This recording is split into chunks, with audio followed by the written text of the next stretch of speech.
एक बार एक भिक्षुक निकला अपने घर से और वो सोचा कि आज मैं काफ़ी दिन से भिक्षा मांगकर पेट भर रहा हूँ, काफ़ी दिन से मैं भिखारी बना हुआ हूँ, लोगों के पास जाकर के मैं मांगता हूँ, घर घर जाकर के मैं भिक्षा मांगता हूँ, मेरी दरिद्रता मिट नहीं रही है। मैं ऐसा करता हूँ, आज इस राज्य के राजा से ही भिक्षा मांग लेता हूँ। अब राजा तो राजा, वो कोई साधारण भिक्षा तो देगा नहीं, वो जरूर इतना दे देगा जिससे कि मेरा ये जीवन तो पूरा हो जाए। यही सोच करके वो घर से निकला और अपने पोटली खोला, उसमें से एक मुट्ठी चावल पहले अपनी पोटली में डाल लिया। वो सोचा क्या पता राजा की बात है, कहीं राजा ने देखा, कोशिश की देखने की कि किसी ने तुमको दिया कि नहीं, कि खाली हाथ मेरे पास आ गए, क्योंकि तुम जहाँ से चले हो वहाँ से यहाँ तक आते आते किसी ने तुम्हें दिया भी है कि नहीं। यह सोचकर उसने पहले एक मुट्ठी चावल खुद डाल लिया अपनी झोली में और चला, और बिल्कुल मन में सपना देखते जा रहा है, संकल्प लेते जा रहा है कि आज यदि राजा मिल गया तो निश्चय ही राजा 1-2 रुपये तो नहीं देगा, वो तो हमें लगता है सोने चांदी के असरफियाँ ही देगा, और इतना दे देगा कि हमारी पूरी जिंदगी आराम से कटेगी।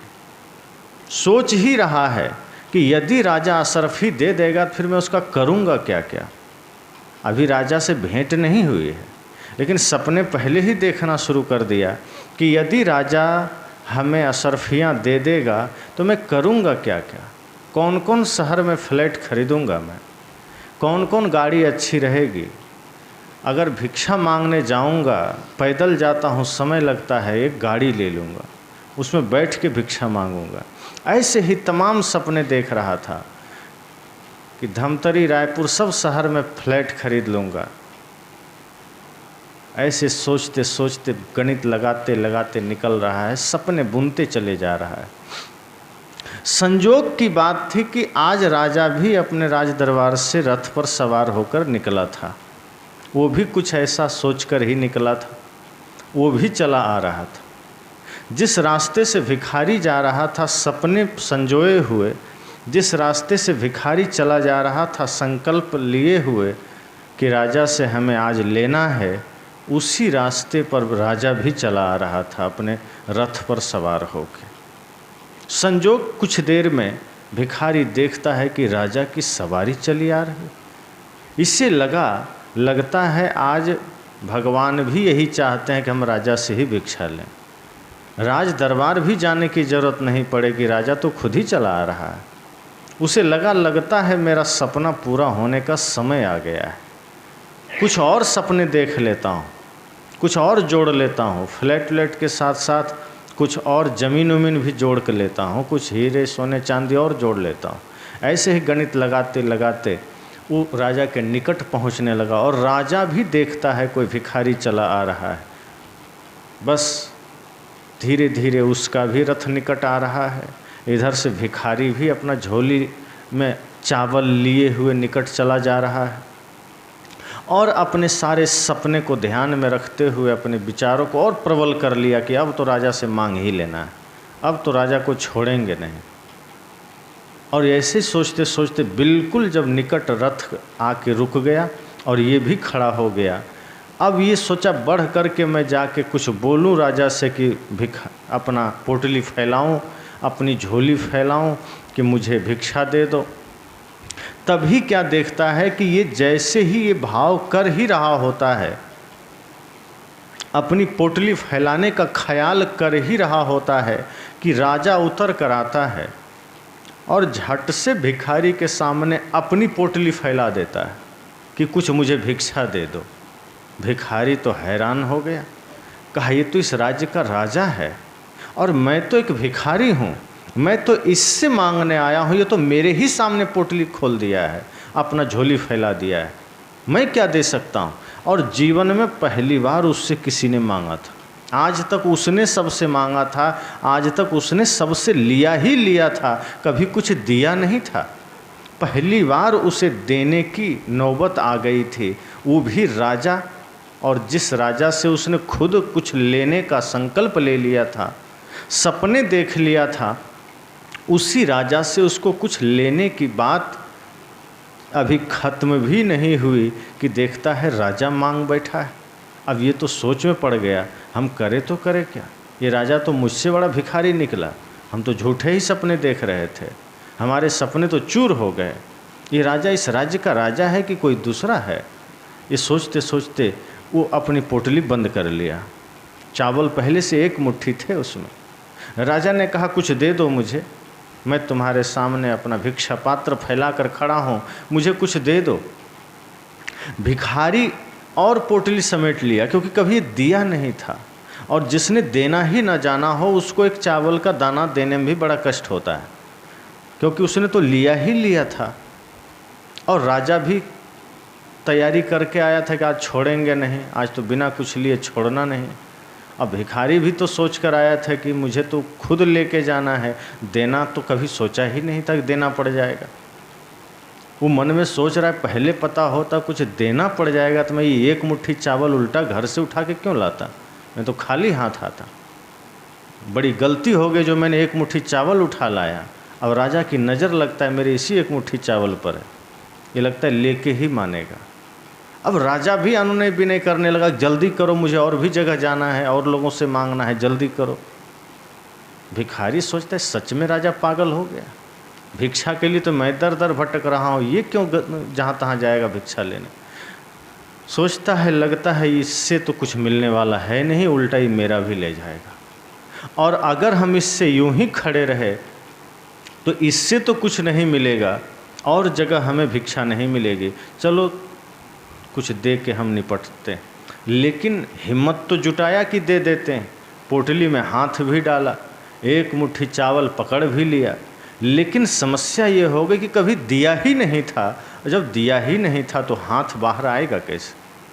तो जब धीरे धीरे हाथ बाहर निकालने लगा तो मुट्ठी को ढीला करते गया तो मुट्ठी से चावल धीरे धीरे निकलता गया, और निकलते निकलते पसीना आ रहा है मुट्ठी में, चेहरे पर पहली बार कष्ट हो रहा है, मुझे देना पड़ रहा है। अब धीरे धीरे जब पोटली से जब बाहर आया तो हाथ में सिर्फ चावल के 5 दाना बच गए थे, बाकी सब वो गिरा दिया था। इतना कष्ट उसको हो रहा था चावल का एक मुट्ठी ही देने में दाना कि उसने धीरे धीरे मुट्ठी ढीला करके सारे दाने गिरा दिए थे, सिर्फ 5 ही दाने उसके हाथ में बच गए थे, वो भी बड़ा मुश्किल से कांपते हुए राजा के झोली में डाल दिया। और डालते ही कहा बस आज मैंने जीवन में कितना गंवा दिया। वो फिर 1 मिनट भी नहीं रुका, कहा आज तो मैं लुट गया, आज तो मैं बर्बाद हो गया, मेरा तो कुछ बचा ही नहीं, आज मुझे देना पड़ गया। ये सोचकर वो तुरंत लौट पड़ा और राजा भी लौट पड़ा। घर गया, पत्नी से कहा जल्दी बिस्तर लगाओ, मुझे सोना है। कहा हुआ क्या?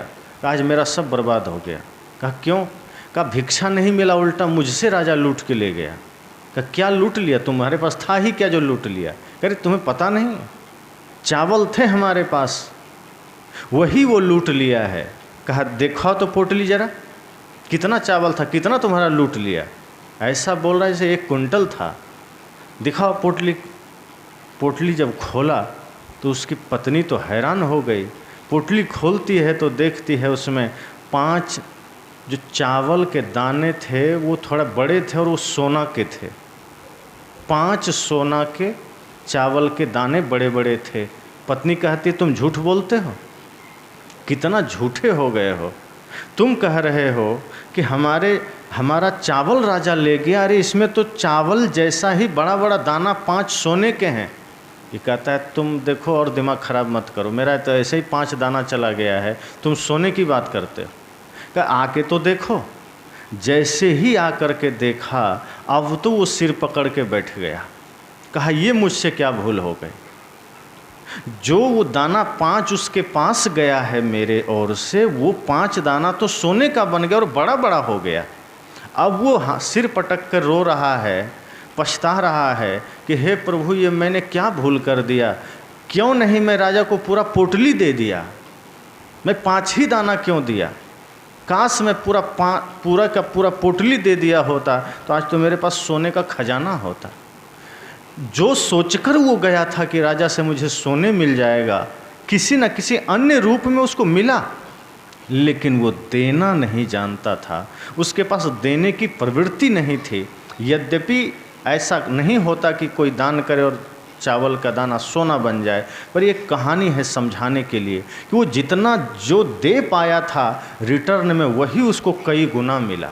जब हम कोई भी चीज़ किसी को देते हैं वही हमें वापस मिलता है, अलग से कुछ नहीं मिलता। वो पश्चाताप कर रहा है कि काश हम और दे पाते, काश हमसे और कुछ हो पाता, पूरी की पूरी पोटली ही हम दे देते तो बात बन जाती, लेकिन हमने गंवा दिया मौका। यही मनुष्य जीवन की बात है।